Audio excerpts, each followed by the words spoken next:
कला पर सौंदर्य की अनुपम कहानी।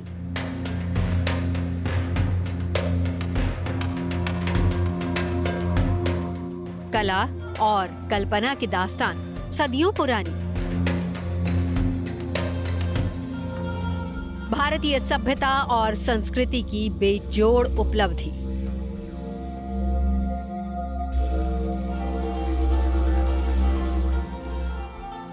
जहां सूरज की रोशनी नहीं पहुंचती, वहां पत्थरों पर आध्यात्म और दर्शन के गीत पत्थर गा रहे हैं।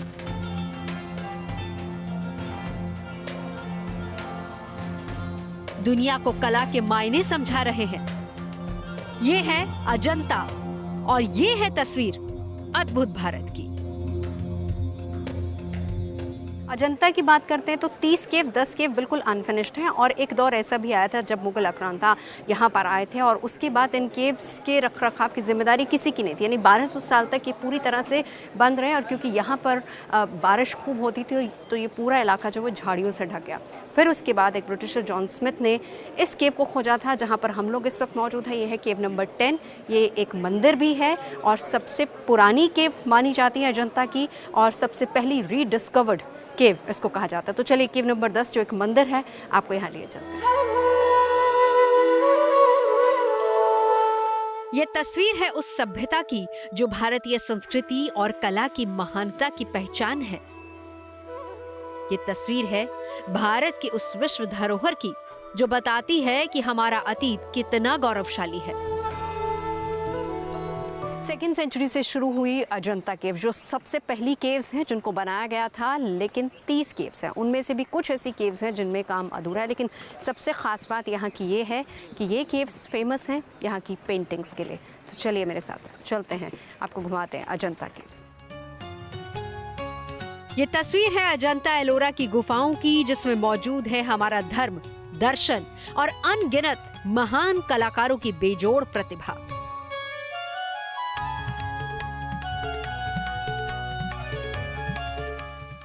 ये तस्वीर है उस वास्तुकला की जो सदियों बाद आज भी दुनिया को अपनी ओर आकर्षित करती है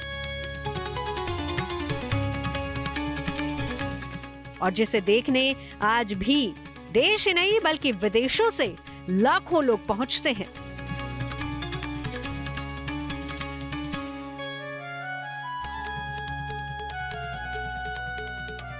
अजंता एलोरा भारत के ऐसे सर्वश्रेष्ठ मणिक हैं जो हम विश्व भर में प्रस्तुत करना चाहते हैं और अजंता एलोरा भारत की पहली वर्ल्ड हेरिटेज साइट्स हैं जिनको यूनेस्को ने लिस्ट किया 1983 में। तो हम वापस अजंता एलोरा आए हैं इस वर्षगांठ के उपलक्ष्य में और हम चाहते हैं कि हम कुछ क्रॉस कल्चरल करें।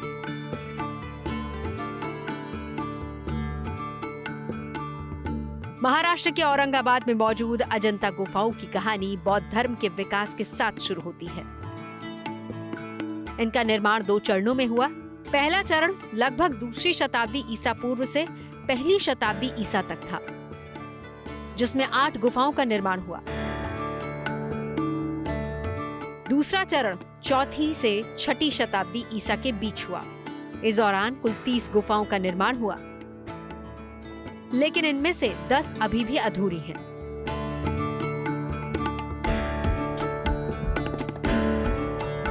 ये वो दौर था जब बौद्ध धर्म उत्तर भारत से पश्चिम भारत की ओर फैल रहा था। शुरू में गुफाओं का निर्माण मोनेस्ट्री यानी कि बौद्ध मठ और मंदिर के रूप में किया गया, जहां बौद्ध भिक्षु ध्यान और साधना के लिए आते थे।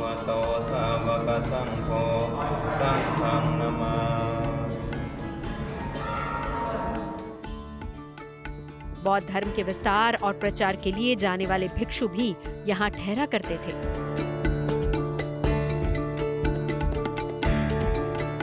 इस तरह ये गुफाएं बौद्ध भिक्षुओं का केंद्र बनती गई और फिर शुरू हुआ इन गुफाओं में कला के जरिए भगवान बुद्ध के जीवन से जुड़े भित्ति चित्र बनाने का सिलसिला।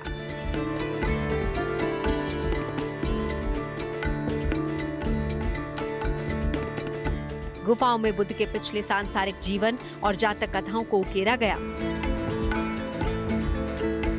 26वीं गुफा एक ऐसा ही मठ है जिसमें भगवान बुद्ध की एक ऐसी मूर्ति बनी है जिसमें वो 80 साल के हैं।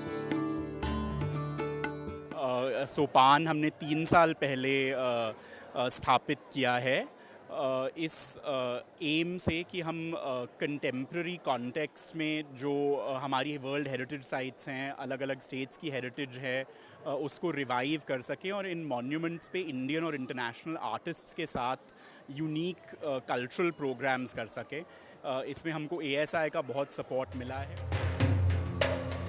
पहले चरण की गुफाओं में बौद्ध धर्म से जुड़ी कलाकृतियां हैं, मगर कला की ऊंचाई दूसरे चरण में हासिल की गई,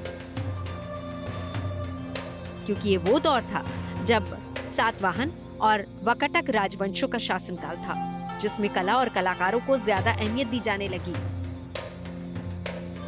और धार्मिक कथाओं को पेंटिंग्स के जरिए गुफाओं में दिखाया जाने लगा। जब राजाओं का समर्थन मिला तो कलाकारों ने इन गुफाओं को अविश्वसनीय चित्रों से सजा दिया।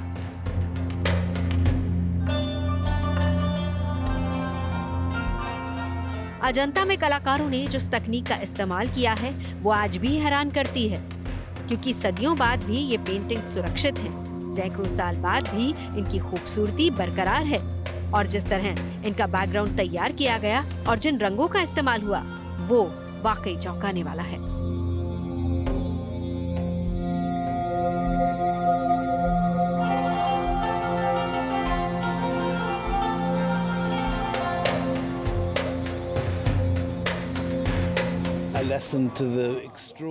यह स्थल भारतीय सभ्यता की उस असाधारण शक्ति का प्रतीक है जो अत्यंत ऊर्जावान और गतिशील रही है।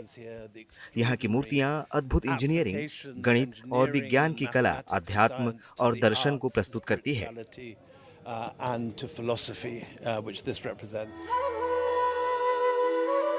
वक्त गुजरा, सदियां बीती, तारीख बदली, लेकिन इस अनोखी कला का सिलसिला यूं ही चलता रहा।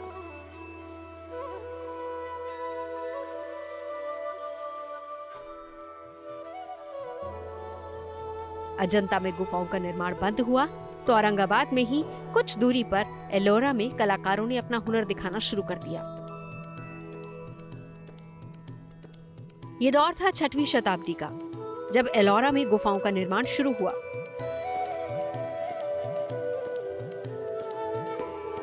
आप जब अपना घर बनाते हैं तो उसके लिए प्रॉपर प्लानिंग होती है, फिर उसके बाद घर का नक्शा बनाया जाता है, अप्रूवल होता है, बजटिंग होती है। लेकिन ये एलोरा वो केव्स हैं जिनको बनाने में 400 साल लग गए। 6 पीढ़ियों ने दिन रात मेहनत करके इन केव्स को तैयार किया है।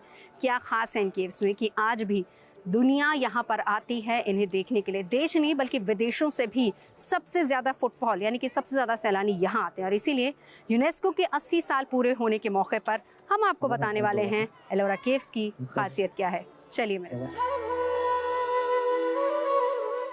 एलोरा की गुफाएं लंबे अंतराल में बनी।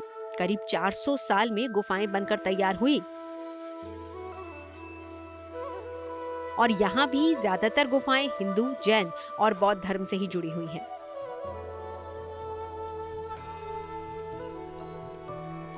हाँ, लेकिन दोनों में एक फर्क है।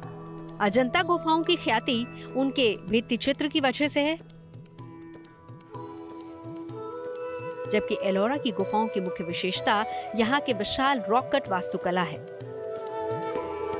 जिसमें गुफाओं को ऊपर से नीचे की ओर तराशा गया।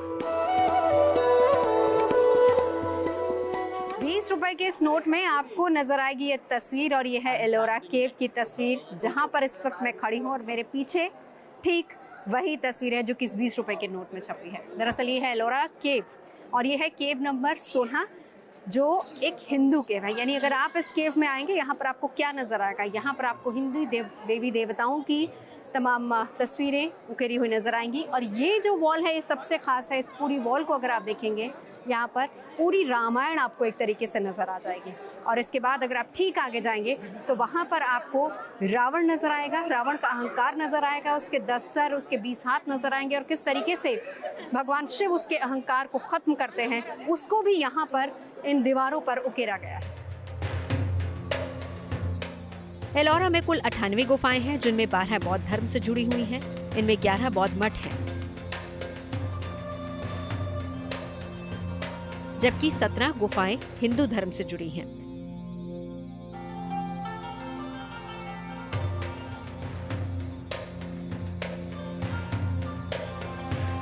पांच गुफाएं जैन धर्म से जुड़ी भी हैं।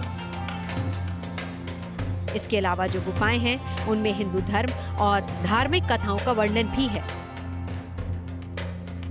इनमें गुफा नंबर 15 में मौजूद भगवान विष्णु के नरसिंह रूप को भी दर्शाया गया है। भारत में 1200 मैनमेड केव्स हैं और सबसे ज्यादा मैनमेड केव्स हैं महाराष्ट्र में। लेकिन क्या आप जानते हैं कि मैनमेड केव्स की शुरुआत कहाँ से हुई थी? ये हुई थी बिहार से। फिलहाल हम एलोरा में मौजूद हैं और एलोरा में बुद्धिस्ट केव सबसे ज़्यादा हैं और ऐसी ही एक केव नंबर 10 में मैं आपको लिए चलती हूँ। केव नंबर 10 केवल एक केव नहीं है, ये एक बौद्ध टेम्पल है। उस ज़माने में जहाँ आसपास मोनेस्ट्रीज में बुद्धिस्ट मॉन्क ठहरा करते थे, मंदिर में आके पूजा किया करते थे, यहाँ पर केवल एक मंदिर बनाया गया जहाँ पर पूजा होती थी। चलिए मंदिर के दर्शन करते हैं। एलोरा की अगर बात करें तो 12 बुद्ध केव्स हैं, 17 हिंदू केव्स हैं और 5 जैन केव्स हैं, 11 मोनेस्ट्रीज भी इसमें। लेकिन इकलौता ये मंदिर है यहाँ पर, इसको मंदिर ये बनाया गया था यहाँ पर भगवान बुद्ध का। और इसकी सबसे बड़ी खास बात, इस पूरी चट्टान को काटने का सिलसिला कहाँ से शुरू हुआ? बिल्कुल ऊपर से शुरू हुआ। एक वो झरोखा अगर मैं दिखाऊँ, अपने कैंपस को बोलूँ कि दिखाएं, उस झरोखे से इसकी शुरुआत हुई थी जहाँ सबसे पहले हथौड़ी मारी गई थी और फिर उसके बाद इस केव को उकेरा गया था। और उसके बाद जो कहा जाता है, जो इतिहास में मिलती हैं चीज़ें, उसके 30 साल बाद यहाँ पर भगवान बुद्ध की इस प्रतिमा को बनाया गया था और सूरज की किरणें यहाँ पर सीधा आ रही वो आप देख रहे हैं। लेकिन सबसे बड़ी और ख़ास बात यह है कि 10 मार्च को, ऐसा कहा जाता है, 10 मार्च को उसी झरोके से जब सूरज की किरणें पड़ती हैं तो सबसे पहले भगवान बुद्ध के चरणों को स्पर्श करती है और फिर स्पर्श करते हुए उसी तरीके से ऊपर की तरफ जाती है। तो आप अंदाज़ा लगा सकते हैं आज की तारीख को कंपेयर अगर आप करें उस ज़माने में, कहाँ और कितने एडवांस थे उस समय के आर्किटेक्ट और कितना ज़्यादा उन्होंने कहें कि इस तरह की चीज़ें बनाई जो इतने सालों बाद आज भी अजंता एलोरा के रूप में है और ये वर्ल्ड हेरिटेज बनी हुई है। एलोरा में सबसे अहम गुफा संख्या 16 है, जिसमें कैलाश मंदिर है। सबसे खास है जिसे राष्ट्रकूट राजा कृष्ण प्रथम ने बनवाया था। इस मंदिर में शिव के अलग अलग रूपों को दिखाया गया है। गुफा के उत्तर और दक्षिण में रामायण और महाभारत कला की कहानियां और उनके पात्रों को उकेरा गया है।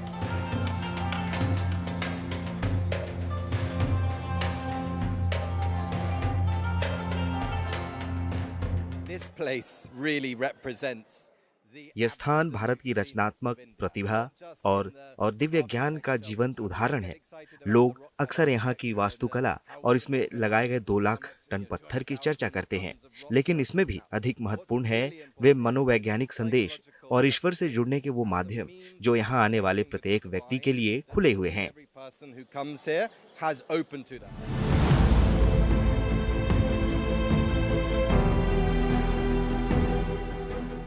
गुफा नंबर 29 में भी शिव के चित्र हैं, लेकिन इसके साथ ही वराह लक्ष्मी, गजलक्ष्मी, महिषासुरमर्दिनी और नटराज की मूर्तियां भी हैं।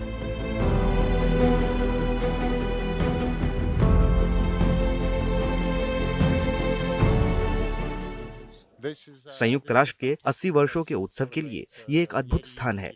ये यूनेस्को की शुरुआती विश्व धरोहर स्थलों में से एक है। जब विश्व धरोहर की अवधारणा की शुरुआत ही हो रही थी, यह स्थान खास तौर पर यहाँ की निचली गुफाओं के माध्यम से यह संदेश देती है कि जैसे जैन, बौद्ध और हिंदू तीनों धर्मों ने एक साथ यहाँ निवास किया और मिलजुल कर इस अद्भुत स्थान को आकार दिया, और हम यहाँ की व्यवस्थाओं से काफी खुश हैं। ये गुफा रिवर्स इंजीनियरिंग का एक बेजोड़ नमूना है, क्योंकि पूरे मंदिर को एक रथ के आकार में बनाया गया है, जिसमें सबसे आगे नंदी है और पीछे शिवलिंग।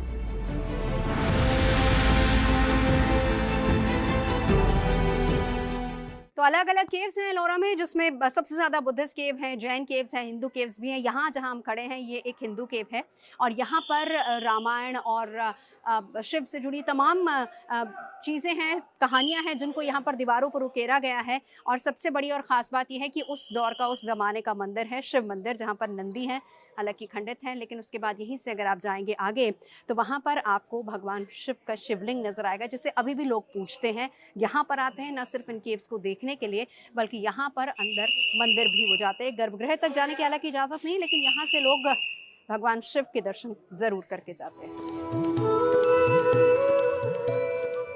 एलोरा में जैन धर्म के तीर्थकारों और अन्य देवताओं की नक्काशी शामिल है। भगवान महावीर की ध्यानस्थ मुद्रा वाली प्रतिमा देखने वालों को मंत्रमुग्ध करती है।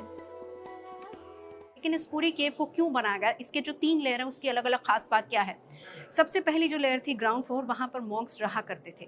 जो फर्स्ट लेयर थी उसको एक मेडिटेशन हॉल और मेडिटेशन रूम के रूप में बनाया गया था। और ये जो तीसरी लेयर थी, इसके पीछे की जो सोच थी वो ये थी कि जितने भी मॉन्क्स थे जो कि यहाँ पर पढ़ा करते थे, उन्हें उन तक शिक्षा कैसे जाए, कैसे उन्हें शिक्षा का ज्ञान हो। इसीलिए इसे क्लासरूम के रूप में पूरी तरह से क्लासरूम में तब्दील कर दिया गया।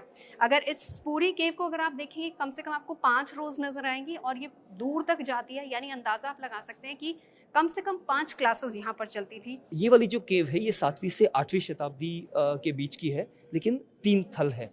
पीछे की तरफ हमारे पास 7 मानुषी बुद्धा और 7 ध्यानी बुद्धाज का देव के फिगर्स आप यहाँ पर कार्व किए हुए हैं।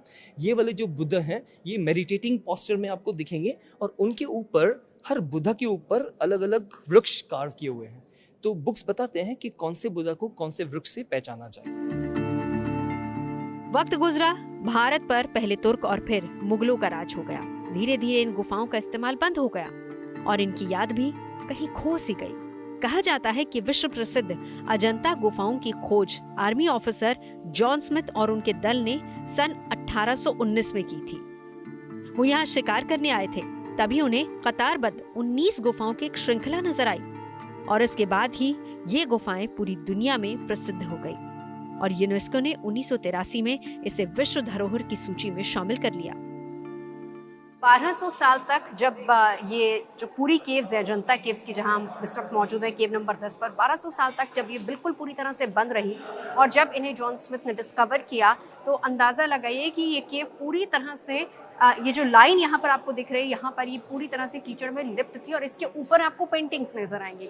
यहाँ पर बुद्धा पेंटिंग्स भी हैं और ये खास तौर पर अजंता केव्स की अगर बात करें तो ये पेंटिंग्स के लिए बहुत ज़्यादा फेमस है।